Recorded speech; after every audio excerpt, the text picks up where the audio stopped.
गांधी तीर्थ, निसर्गाच्या सानिध्यात महात्मा गांधींच्या जीवनावरील जगातील पहिले मल्टीमीडिया म्युझियम. आजच भेट द्या. गांधी तीर्थ, जैन हिल्स, जळगाव. अधिक माहितीसाठी www.gandhifoundation.net वर विजिट करा. गिरणा नदी पुनर्जीवित करण्यासाठी आणि पर्यायाने या नदीच्या दोन्ही काठांवरील जनतेच्या हितासाठी खासदार उन्मेष पाटील यांनी आजपासून गिरणा परिक्रमा ही यात्रा सुरू केली आहे. याच्या अंतर्गत ते गिरणा काठांवरील गावांमध्ये जाऊन नदीचे महत्त्व पटवून देण्यासह जनजागृती करणार आहेत. आजपासून कानडदा येथून ही यात्रा सुरू झाली आहे. जलपुरुष म्हणून ख्यात असलेले राजेंद्र सिंग यांच्या हस्ते जलपूजन करण्यात आले.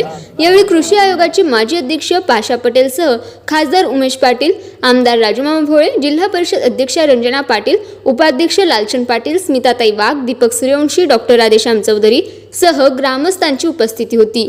खासदार उमेशदादा पाटील यांनी कानडदा येथून गिरणा परिक्रमा सुरू केली.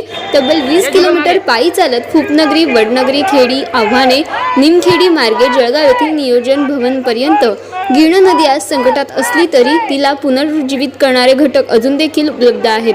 यामुळे प्रयत्न केल्यास गिरणा नदी पुन्हा एकदा खळाळून वाहू शकते, असे प्रतिपादन जलतज्ञ राजेंद्र सिंग यांनी केले.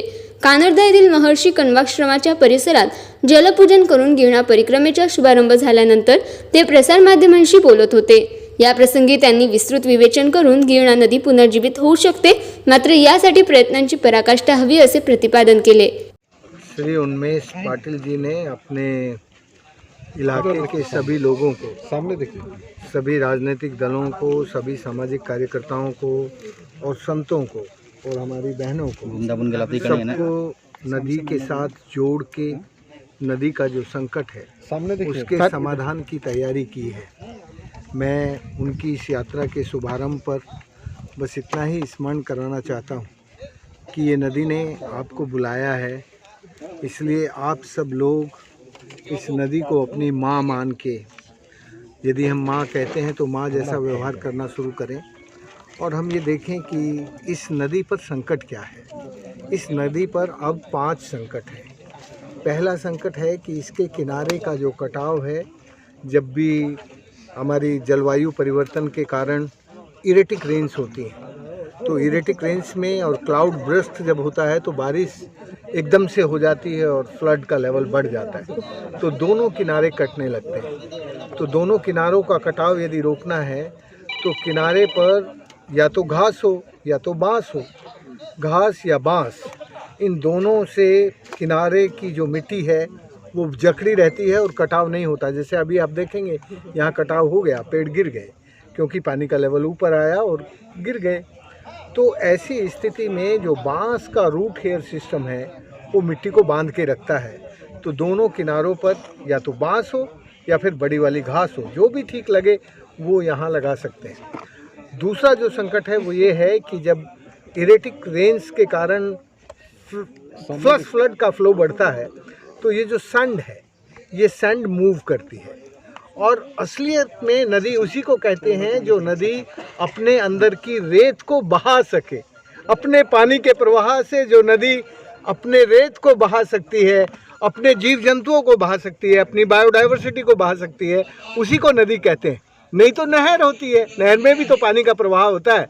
तो नदी यदि हम कहना चाहते हैं तो ये उसका मूल चरित्र है. तो इस नदी में अभी वो ताकत बची है, इस नदी में अभी वो गुण बचा है कि ये अपने पानी के प्रवाह के साथ अपनी मिट्टी को, अपनी रेत को बहा लेती है. तीसरा जो बड़ा गुण होता है नदी का वो ये होता है कि नदी सूरज की किरणों से और मिट्टी के स्पर्श से और हवा के स्पर्श से अपने जल के विशिष्टता को बनाए रखने के लिए ऑक्सीडेशन की प्रोसेस से अपने जल को ठीक करने की ताकत रखती है.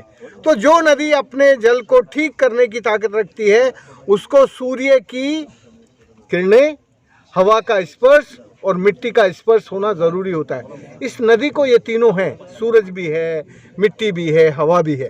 तो इस नदी में एक ये विशिष्ट गुण है कि ये नदी अपने इन तीनों प्रवाह के साथ आज़ादी से बहती है. जो चौथी सबसे इम्पॉर्टेंट बात होती है, जो दुनिया की आज सबसे ज़्यादा नदियों पर संकट है, वो ये है कि नदियों को बांध दिया गया है. तो जब नदी बंध जाती है तो नदी मर जाती है.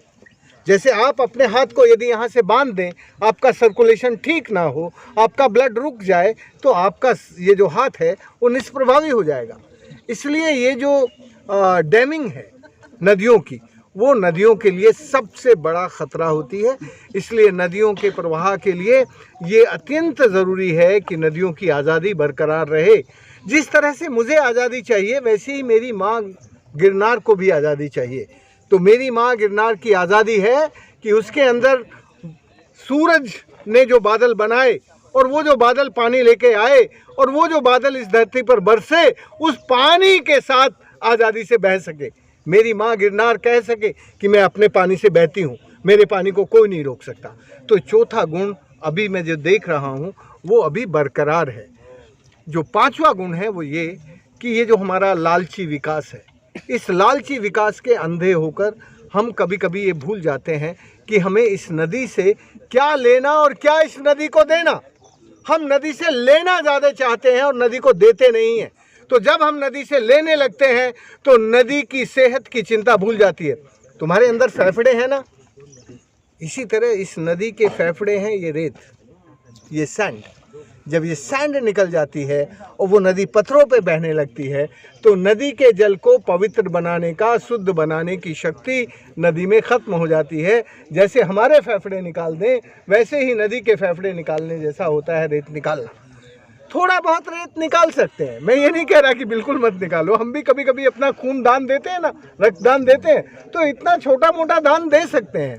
लेकिन इसका मतलब ये कदाचित नहीं होता कि हम सारे की सारी रेत निकाल दें।